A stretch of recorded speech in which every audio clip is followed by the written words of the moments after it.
Talk Erie and the Joel Natale Show. We are live from our Kingdom Financial Group studio here at 5th and State, also live on YouTube and Facebook.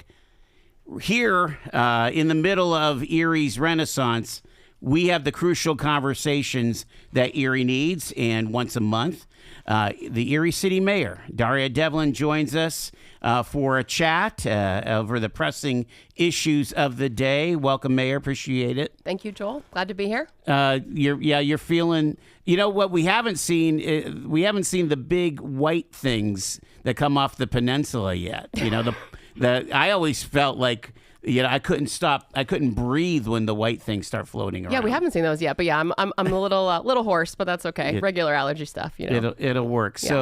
So, let's get to what's been kind of a boomlet, if you will, if not an outright explosion since last Wednesday, and that is when Erie City Council voted 4-2 to deny a waterfront conditional use to Erie Events for their market house.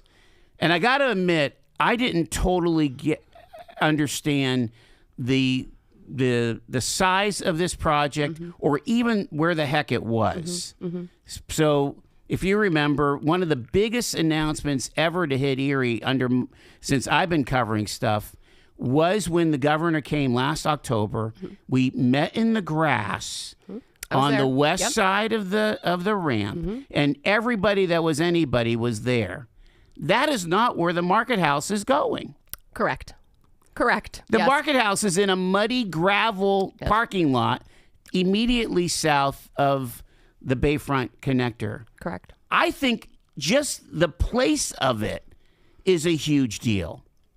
Yeah, look, Joel, I mean, I think there was a lot of confusion over this project. I mean, I think that, and, we all have to do better. In fact, yesterday, Mary Wassel in my office had a content creator summit where she brought in kind of local, folks who do podcasting and do social media and just asked them, like, how do we better communicate with the public? Because we got to be doing this better. It can't just be the radio and our Facebook page, right? Like, we got to find different ways to reach the public because clearly we're not, because there was a lot of confusion over this project. So I do think things have been clarified. I know you had Gus on here the other day.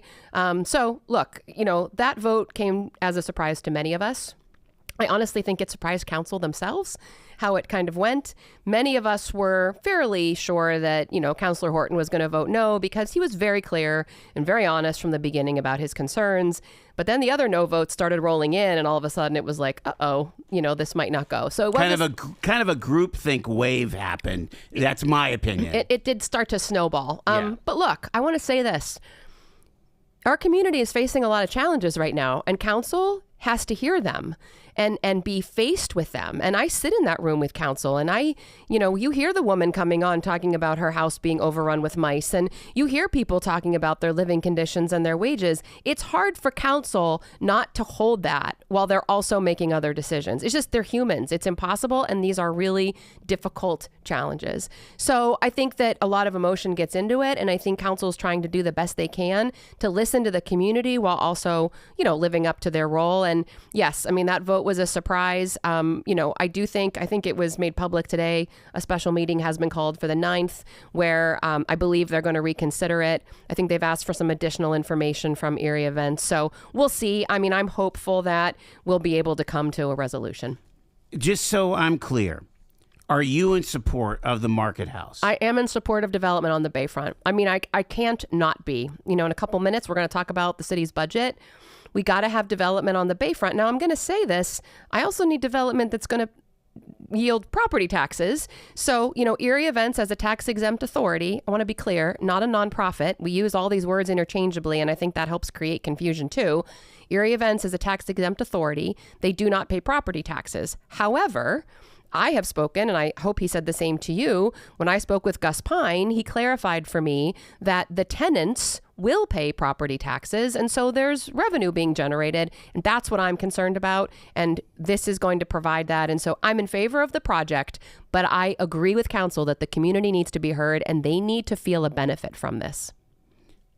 We would create jobs. Yep. We create city income tax. State income tax? We do. Sales? Do we get a piece of sales tax? I don't know if we do or not. No. Not right now. Not right now. 100%, Joel. But again, put yourself in the position of a counselor who's listening to a community member who may or may not ever go down there, who may or may not ever buy anything at that store, and try to understand where all those feelings can be held in the same moment of how do we help the community understand the benefit to them? And I think, again, if we talk about property taxes, if we talk about how that's going to help the city, that's a start. But we as a community have to face some of these larger challenges. We have to understand the living conditions that some of our residents are in.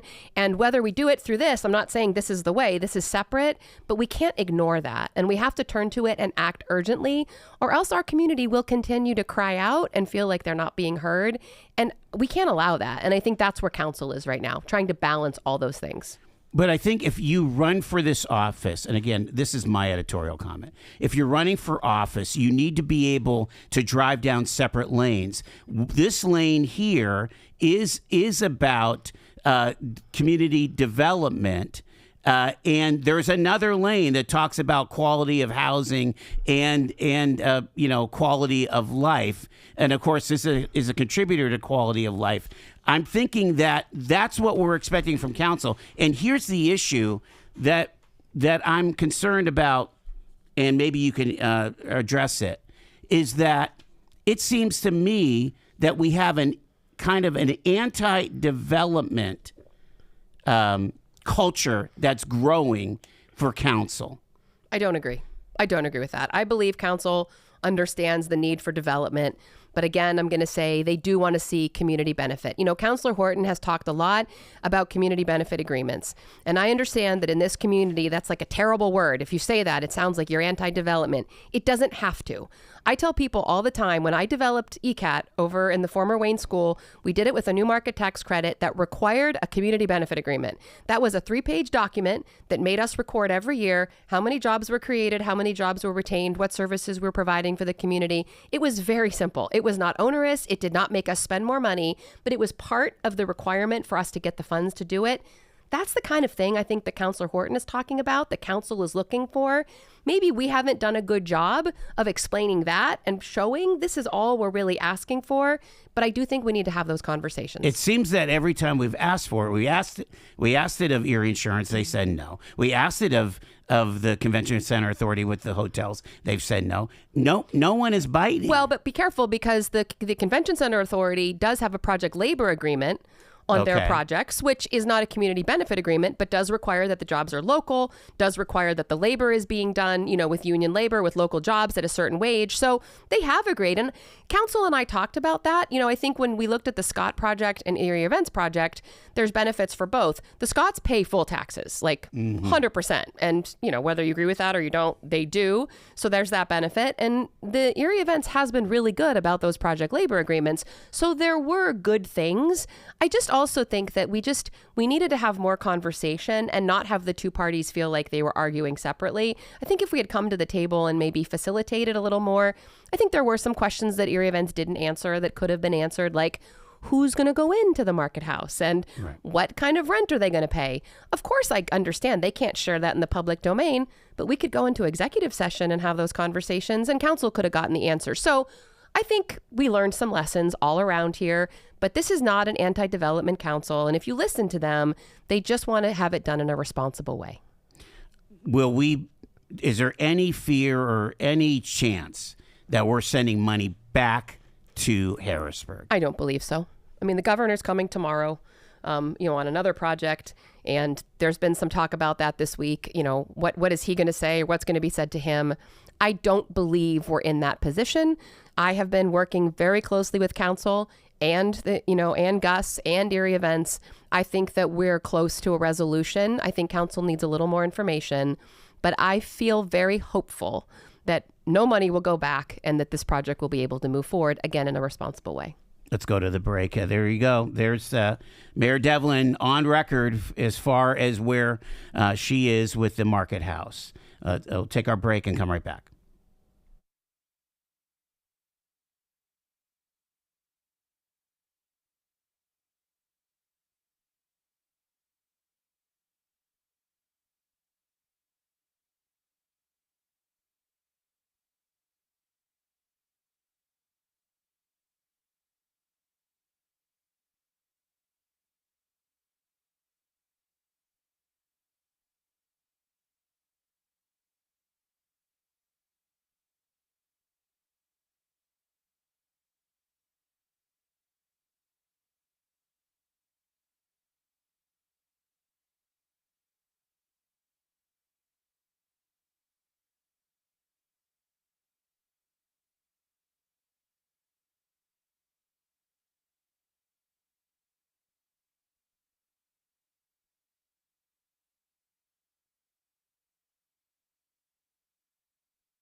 It's Talk Erie and the Joel Natale Show.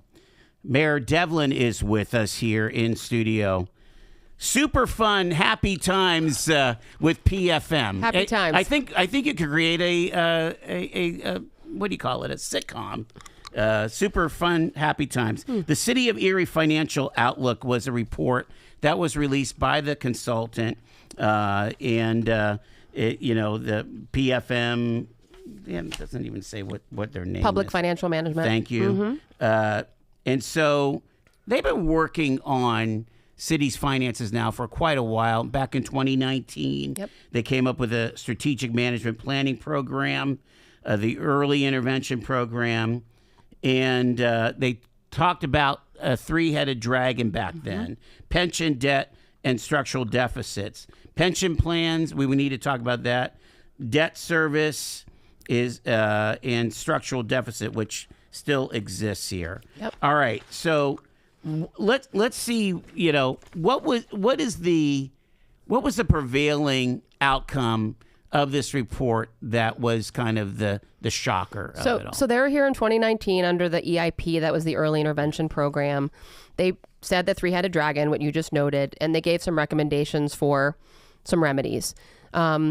Some of those remedies were adopted by the Schember administration, some were not. And then, of course, COVID hit and the world gets upside down and ARP money comes in. And so everything's very different. So last year, this is the past administration, they applied for a grant again to the state to have another review done. The program is now called STMP, STAMP program, the strategic management thing. And they got the grant, put out an RFP, and chose PFM to come back. So PFM comes back. They've been working with us since January. And essentially, what they did was say the three-headed dragon from 2019 has been solved in some capacity. So the pension problem has been solved. So because of the special levy EIT that everybody pays who works in the city of Erie and the state aid that we receive, our pension is no longer in danger of being underfunded, where it's actually looking good. Plus the market's been doing well. So that one's okay.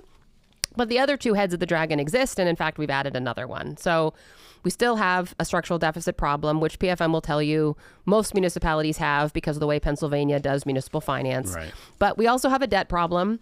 We can talk about why. And then we also have this kind of hidden deficit, which is a budgeting problem that they discovered that has created what amounts to about a $12 million hole for this year. $12 million Yes. now. I thought it was 8. Nope, 12 this year. Okay. So, you're talking about 2027, Yep. right? We're going to start 2027 with that Yes. deficit. Yep. It's planning on growing to $24 million by 2031. Meanwhile, real estate tax base is flat. So revenue only goes up when rates go up. Correct. So a homeowner, especially on a fixed income, who already had a $1 million increase last year, right? What can we say about taxes? Is that too early to start talking about tax hikes? Well, let me be really honest and clear. And I'll tell you today, I did 3 town halls today with employees. We had 3 opportunities for our employees to come in and ask questions and have this conversation. And of course, this topic comes up in each one of them. And I'll say to them this: as a third-class city in the state of Pennsylvania, my revenue abilities are extremely limited. The only levers I have for revenue are property tax increase and EIT, earned income tax increase, which we are maxed out at. So the only lever at my disposal right now as a third-class city is a property tax increase. That would change under Home Rule Charter. It would change if we went into Act 47, which none of us want to do. So, when you ask me how are we going to find more revenue, taxes have to be on the table. Now, what they are and how often they happen and what rate, I'm not prepared to talk about yet because we're going to wait and work with PFM. We're going to look for other revenue sources. I met with our nonprofits and business leaders about helping us cover some specific costs. They were really receptive, and I think we're going to be able to do that. But I want people to understand how truly limited we are when it comes to revenue as a third-class city in PA. And again, we're not getting legislation passed anytime soon. And there's no kind of fairy tale scenario like this school district got. Correct. With But the $14 million. I do want to say, though, I've been talking to our state legislators. There's a couple things at the state level. So the LST, which is the local service tax, you pay $52. That's been capped at $52 since like the 60s. that cap could be removed. The state has to do that. That would help us. A hotel tax is something that gets, especially as we're developing hotels, that would not be passed on to residents. We're lobbying, like, could a hotel tax increase be implemented to cover, say, police and fire infrastructure? Do we have one right now? Absolutely. We have a hotel tax right now in the county, but that goes to Visit Erie and to the Convention Center Authority. Okay. So what we're not saying take money away from them. We're just saying, and they've done this in Pittsburgh, could that be adjusted for an extra 0.5% or 1% that could support, as I said, infrastructure? I remember paying, I just was in Pittsburgh this weekend, county and city hotel taxes. Correct. Yeah. So we're lobbying. Those are the kinds of things we are talking. But those need legislation? Those need, our state legislators have to do that, yes. Okay. Yes. Wow. I guess I could push it through. Let's talk about the home rule. And again, I don't really understand it, but certainly Councilman Nelson, the former Councilman Nelson, was a huge advocate. He was. He is still. They passed it and then they removed it because I'm not sure the communication was great there for that, number one, and now it's really coming back, and others are analyzing that it could solve a lot of things. Look, when I was running for office and this topic was raised, I said, I am interested in exploring home rule charter if there is a financial benefit. And at that time, I said, I don't think we know that, and we should wait until PFM does their review to tell us. What I think we're going to hear from PFM is we could do some things with our earned income tax that would be a benefit to the city of Erie that would not be property tax based by going to home rule charter. So I do believe that we will hear that there could be a financial benefit. There are also risks.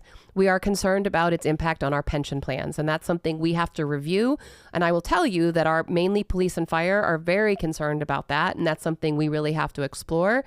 You're also, it's a very... What is the threat? Can you be Well, specific? the threat, what we understand is right now we receive state aid based on the fact that we're a third-class city. If we got rid of that, the amount of the state aid and the things that the state aid might cover could go away. We're covered under third-class code. That could go away, and it could now require us to pay some of those things out of the general fund and lose the state aid, which we don't want to do, right? So we got to figure that out. That's a big one. The other thing is it's a process. I mean, look at Mill Creek, which I want to say is not exactly the same. They did not do exactly the same thing as Home Rule Charter, but you saw how that all went. And it does require an enormous amount of communication, community understanding, community education, community conversation for people to really understand what it is. It requires a group of people to run for the commission who are willing to come at this objectively, not to come in with their own agendas, which I think is always a concern in politics. So it's risky, but it's a possibility. What about the other side of this, which, I know that Mayor Sennett really fought hard to not go there, but a lot of municipalities, especially in that era, 10, 15 years ago, they went into Act 47. They went into a state distress situation, and that allows you to raise taxes that way. It does, but Joel, you lose local control. And I mean, my point on this is I would rather give it everything we've got to solve this problem ourselves than throw up our hands and say to the state, we can't, you come in and fix it for us. I mean, then we have... But they have tied our hands. I understand as a that. third-class city. I understand that. And I've been railing for over 10 years about that all of the cards are stacked against third-class cities 100%. in this I met with the Municipal League last week. They came up to meet with me, and they're talking about their advocacy for municipal finance reform in Pennsylvania. And I'm like, if you need a poster child, it's Erie. I mean, we absolutely agree. But I guess, Joel, I until I'm proven wrong, I'm going to say losing local control is not the way to go. Let's take this with both hands and let's fix it together before we turn over all of those decisions to the state. I don't like anything about that, and I'll do everything I can to avoid it. All right. So we started this conversation with this situation with council and needing to kind of revisit the Market House conversation.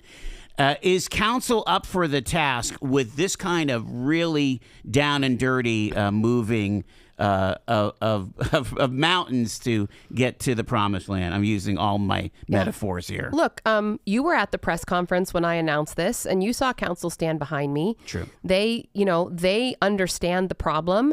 I think they also understand, and they've helped me understand The relationship between the mayor and council needs to be very transparent. We have to give them information so they can make good decisions, and I'm committed to doing that. I do think in some cases they didn't always have all the information in the past. So, excuse me, I think there are lessons to be learned. They are very open. They understand the problem. They're ready to dig in and solve it with me. Are we going to butt heads? I'm quite sure that we will. But for right now, we are all committed to doing this together. This is going to, and I really don't have enough time for the answer, but as I'm sitting in that press conference, I'm wondering, why wouldn't we have known this through the finance department of the city? Are they not getting the kind of reporting back? I mean, you're talking about PFM, which is like they do municipal analyses every single day, comprehensive. This is all they do. Yeah. That's a very different thing than doing kind of municipal accounting and budgeting. I understand. Alrighty. We're talking to Mayor Daria Devlin. Big issues require big leadership, and I'm just going to say she's up for the task, but it isn't going to be an easy one here. We'll have more with the mayor after the bottom of the hour news. Stay with us. It's Talk Erie and the Joel Natale Show on a crucial Thursday conversation.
Let's talk Erie and the Joel Natale Show, live from our Kingdom Financial Group studio. Once a month, the city of Erie Mayor Daria Devlin takes a visit, and we are excited to have her with us.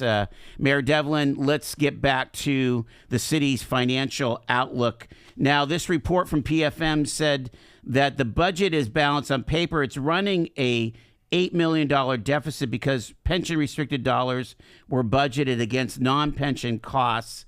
You know, how did that happen? Yeah. You know, is there any accountability there? It's hard. It's hard to understand, but essentially we make our pension contribution with two sources, the special levy EIT tax and our state aid.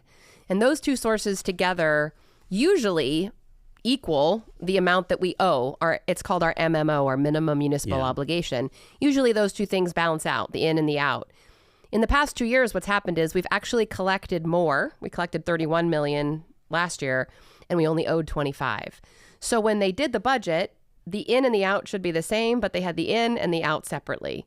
So what that did was, on paper, show $8 million worth of pension restricted funds covering non-pension related expenses. And so when PFM came in, they said, wait a minute, guys, your expenses need to match. You need to up your expenses. So it's 31 and 31. And now all of a sudden you don't have enough revenue. So that's the on paper issue. And that's why this gap is so much larger than even we expected it to be. So what's the game plan? Again, you're talking to a lot of folks. One thing that you said from the press conference is you're looking to get about $1 million in donations to cover some public safety tech. Correct. PFM, and you know, my employees even said this today, PFM's initial comment to me was, yes, you have this $8 million problem, but you've got also $3 million more in expenses this year than you had last year. This is not inflationary. This is you're buying more stuff. You got to stop. So they came up with that $3 million number, like, you better address this now. So that is what I feel is within my control and my focus right away. So I have been focused on, where do we find that $3 million? We're going to find it with three different ways. Number one, we're eliminating some jobs, and that's tough, and we're going to do it. And we're probably, hopefully by the end of the year, it's going to be at about 10 jobs. I hope to do some of that through retirements, but some jobs are going to be eliminated, and that's something we're working on right now. So that's part of it. The next part is just tightening our belts, not buying things we don't need to buy, everybody being more careful with how we're doing our spending, making sure that we're really, really being thoughtful and efficient with our tax dollars. And the third is what you just said. I did go out to the nonprofit and business community and say, of that $3 million that was more than last year, $1 million of it is for this police technology that everybody benefits from. This is body cameras and server storage and tasers and all the things the police need. And so I'm asking our nonprofit and business community to come to the table and help us with that. And I've gotten some good response. I have to follow up and kind of make that all happen. But I'm hopeful that between those three actions that I named, we can get to that $3 million number. It begs the question about pilots. Yep. I know that's kind of a touchy subject sometimes, but it probably needs with the new administration needs a new look, don't you think? Mm. But I will say this. Explain what that all is. Sure, for my listeners. pilot is payment in lieu of taxes. So we know that our nonprofit entities do not pay property taxes, but in some cases you are able to negotiate with them a payment in lieu of taxes, meaning you come up with a number essentially that says they're not going to pay their full amount, but they'll pay half or a quarter or whatever. So currently the city of Erie has an active pilot with UPMC Hammett. I believe it's a 50% pilot, which is better than the deal that the city of Pittsburgh is getting with UPMC down there. So, I mean, I have to say, I actually think we're doing pretty well in that area. We also have a pilot with Allegheny Health Network, and I believe we have a couple of other smaller ones, but those are the big ones. So yes, we could negotiate pilots. I would prefer, though, that we have these one-off conversations about specific needs. I find them to be much more receptive to that, to say, we need you to, like, for example, ShotSpotter technology is something our police use. It's what notifies us when a shot is fired. Our hospitals benefit from that because we can let them know when a gunshot victim is coming in. So my pitch to the hospitals is, help us pay for this technology. It makes sense. And so I prefer that approach. We'll see how it works, but that's how I'm starting. Well, yeah. You mentioned operating expenses. I didn't realize it had gone up 33% almost over 4 years, double the inflation. Personnel costs, 64% of the budget, rose faster than negotiated raises. City added staff, you mentioned that. And again, we've got this aging population. We've got this declining workforce participation. I mean, there's other macroeconomic forces at play here. But 50 full-time employees added over a 6-year period, just can't do that. Can't sustain that. I mean, that's what's thrown us out of whack. Did when you came on, did you add to that number? No, we did not. We moved positions around, but I was very careful. We did not add any. We took some from over here and moved some things around, but we did not add a number. We worked within the budget. So you were a net neutral payroll-wise? We were a net neutral. We were a net neutral. Now we're going to cut. Now we're going to be in a net negative. Yeah, now we're going to cut. Yeah. The again, these are public service servants. They pay taxes themselves, but it's awful, Joel. I mean, I have to tell you, this is every conversation right now is fraught. I did these 3 employee town halls today. Everybody's worried about their job. I mean, we're really only going to probably cut about, like I said, 10 positions over the course of the year. But for those folks, that's a crisis. And so what I'm trying to do is be as transparent as I can, as clear as I can, and let people know when it's coming. So when it's done, everybody can just kind of take a breath and get back to work. But it's very stressful at City Hall right now. And our people work very, very hard. And this is a tough time. A lot of taxpayers, they don't want anything rolled back in their services. They always want this to be painless. There probably is going to be a little pain, isn't there? Well, there will be a little pain, but I will say we are starting with management and non-bargaining positions. So when I'm talking about cuts, to be quite honest with you, these aren't garbage guys. These aren't streets guys. Okay. We're not going to the blue collar workers first because they're the folks who are on the front line serving our residents. We can't cut them. We're going internally and saying who is in a management role, who's in a non-bargaining role that we can do without, and that's where we're starting. Wow. The as far as the flat tax base, we've been talking about housing every time you come here. We've got the stagnant assessed values, property sitting on LRTA abatements. Talk to the homeowners. How do we grow the tax base through development? Should we be putting some jets on building, on developing? Well, we do need that. We need that not just for revenue, but for our residents. I mean, for safe and affordable housing, as we've talked about. We have a shortage, right? We have a shortage. So we absolutely do need that. And it's interesting, today I was with my team. We're wrapping up the city's comprehensive housing plan. And it's not perfect, but we're hoping that it will hopefully be a roadmap to development as well, to say, this is where we have parcels. This is where the neighborhoods are that really need development.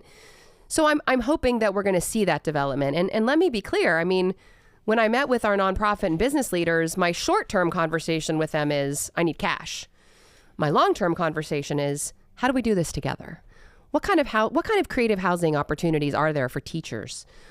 Gannon, what are you doing with your students to make sure that they're staying in Erie when they graduate? UPMC, where are your conversations with your doctors and nurses about buying a home in the city of Erie? Like, this is the long-term stuff that we have to fix. Otherwise, we'll continue to have this structural problem, even if we fix the one we've got right now. So it's going to take all of those pieces because, as you noted, I can't just keep jacking up taxes on the assessed values of what we have. I also want to say we do need a reassessment. I'm talking to the county executive about that. That would not net us money in the, because that has to be revenue neutral, but it would even out. I think some of our residents would see their taxes go down.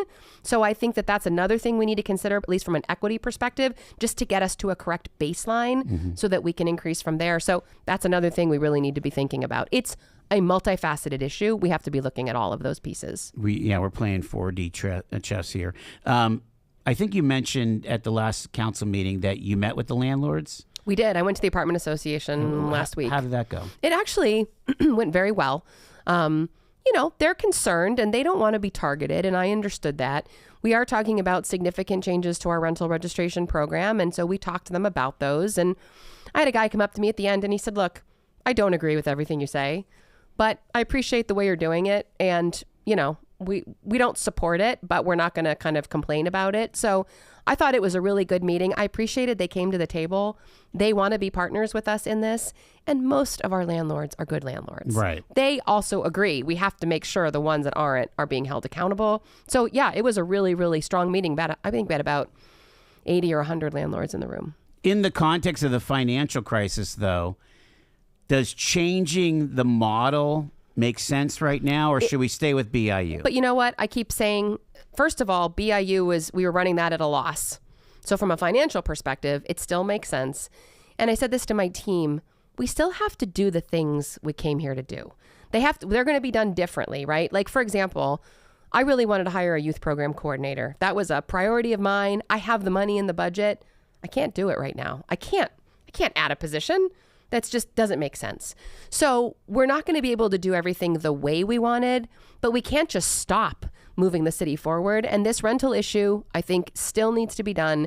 It still makes financial sense. And we do still owe our residents our best work. And that's what I think this is. One of the things in my conversations with landlords and with others, the activists, if you will, we have a pretty sizable non-compliance percentage. Yeah.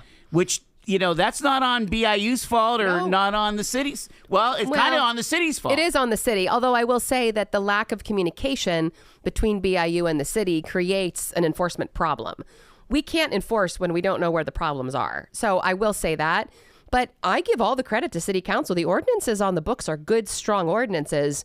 They've just not been enforced correctly. Wow. So that's where we have to, you know, I'll have council members say we need to create. I'm like, actually, if you read the ordinance, it's pretty clear. It's just we haven't been enforcing it. And that's where we have to start. Do you think, as you talk to folks like the nonprofits or so on, you know, one of the other things about housing, again, we talk about it over and over again, is the concept that sometimes on that block, it's not the rentals, it's the single family, it's the fixed income, and you've got the gutters falling down or the big patch in the roof. So two things I think we have to do with that. We've talked about it. When we go to homeowners to talk to them about these blight issues, we have to bring them solutions. We have to bring them a grant program or a referral to a program. I mean, we have to do that, and we haven't done it so far. That's not money we have, but there are programs out there. I mean, the nonprofits, you know, there are several that are in that space. Correct. And so we just need to refer them so that we don't just say to them, fix it. We say, fix it, and here's how you can. Mm-hmm. And I want to say one other thing about housing that's not lost on me, and the landlords say this too. If we raise taxes, those... you know, the landlords pass that on to their tenants. Correct. So this cycle, I get it, right? It's fraught at every single level, but this is the reality in which we're working right now. And so we have to figure this out, and it's a step at a time, but we have to understand that these things are all connected. All right. A lot of the patching of the budget came through, you know, the one-time money. Mm-hmm. And so even as you tackle this immediate $3 million need and this $8 million need, it just gets worse as you continue on in your term. Well, I mean, we have the $8 million that was created from this budgeting problem with the pension that I talked about, but we have another $3 million problem because we were using one-time money in the budget to plug holes. So when PFM backs that money out, that's why we have this deficit. So yeah, the debt gets worse. And that's the other thing I explained to the employees today. We have to solve the problem where we are, but we also have to understand that the debt dragon, the debt head of the dragon has not been slayed. And we're going to face that again because when the Schember administration took the Water Authority money, they used it to pay down all the debt in the short term. So they paid down that year's debt service and the next year's debt service all the way to zero. All that did was make sure they didn't have any debt service then, but it didn't help us in the long term. So now we're facing debt service that continues to climb. And then you add the Miller Brothers project on top. Now we've got higher debt service longer out. So we also have to plan for debt service to jack up in about 5 years, which is also going to make the problem worse. And that's where maybe legislation could be a help. I mean, these are all, we have to be working every angle right now to try to solve the short term and the long term problems that we have. Joel, it's hard to sleep at night. I'm not going to lie to you. I mean, it's a lot. Yeah, like we said, it's a 4D chess scenario. And again, what was interesting is we kind of thought we were on top of things, at least going into 2030. And we really weren't. Yeah. I mean, look, I knew I didn't understand the pension issue. None of that was clear. I'm not going to pretend I knew that coming in. I didn't. But I think we all looked at the budget and said, this doesn't make sense. Taxes haven't been raised. All this one-time money's been used. Something's got to give here. And I think now we're seeing all of that kind of come to fruition. So, but it is what it is. And, I've had people say, well, how did this happen or who did what? It's totally irrelevant. Yeah. We are where we are. I am the mayor right now. Yeah. It's my job to fix it. And that's what we have to do. I got to ask you what Senator Laughlin has mentioned, that he feels that we're a platoon, or I don't even know how the proper term of we have one platoon too many in fire. Yeah. I mean, that would be a big cut. It would be a big cut, and I've spoken with the fire department about that, and I think you understand that they vehemently disagree with Senator Laughlin. Yeah. And for now, we're going to look at everything. I told my employees today, bring me all of your ideas. Talk to me about, Public Works said to me today, we should start selling compost. That would bring in some revenue for the city of Erie. I'm like, bring it. Bring all the ideas. So we will look at everything, but I do have to rely on my subject matter experts on some of this. Sure. And how they do their jobs. By the way, PFM is coming in to do a management audit. They'll be here in 2 weeks. They are meeting with fire, police, Public Works, and Neighborhood and Economic Development. A management audit that will look at how we're spending money, what our employees do, how we run our work. So maybe they'll come to us with some of these recommendations. I don't know, but I'm going to wait and see what they have to say before we kind of reach those conclusions. Okay. We did have, I think in the last month, didn't we announce the folks for Celebrate Erie? So we're gonna celebrate Erie. We are gonna celebrate do America Erie. 250. America 250. So we've got the big concert. The county executive announced. I know the county's plans yesterday, but June 6th, we have the Commonwealth concert. So that's exciting. July 3rd, we've got, the fireworks and the concert down at Liberty Park. So that'll be exciting as well. On July 4th, we're going to have the Philharmonic at Bayview Park, which is an ad this year. Nice family-friendly event that we're going to be doing in cooperation with the Philharmonic. And then, Celebrate Erie will come. It's going to be a very busy summer in the city of Erie, but I think we're thrilled to celebrate. And I'll say this about Celebrate Erie. We're talking about the Rib Fest. I came into office feeling like all these events that have occurred, we want them to continue. Sure. This summer. Let's see. Let's experience them. And then let's see what next summer looks like.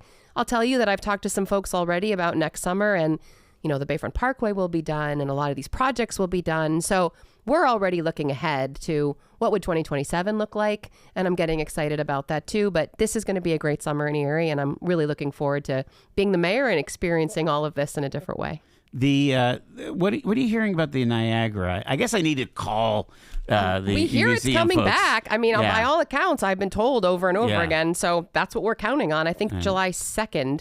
I heard for a minute the governor was coming with it, but I don't know if that's confirmed. But the governor tomorrow, we're going to talk about the trust. Correct. The new hotel. Trust Hotel. Yes. Yeah. So, Joel, there are great things happening in Erie, and I don't want us to lose sight of that. This budget challenge is a challenge. But Erie, I really believe, is at its moment, and we have to solve this. But I think if we do, on the other side of this, just very quickly, I was on a call the other day with the Great Lakes Commission, and they're talking about economic development in the Great Lakes. And they did this amazing video that basically said, we built the world here in the Great Lakes, and now we're building the future.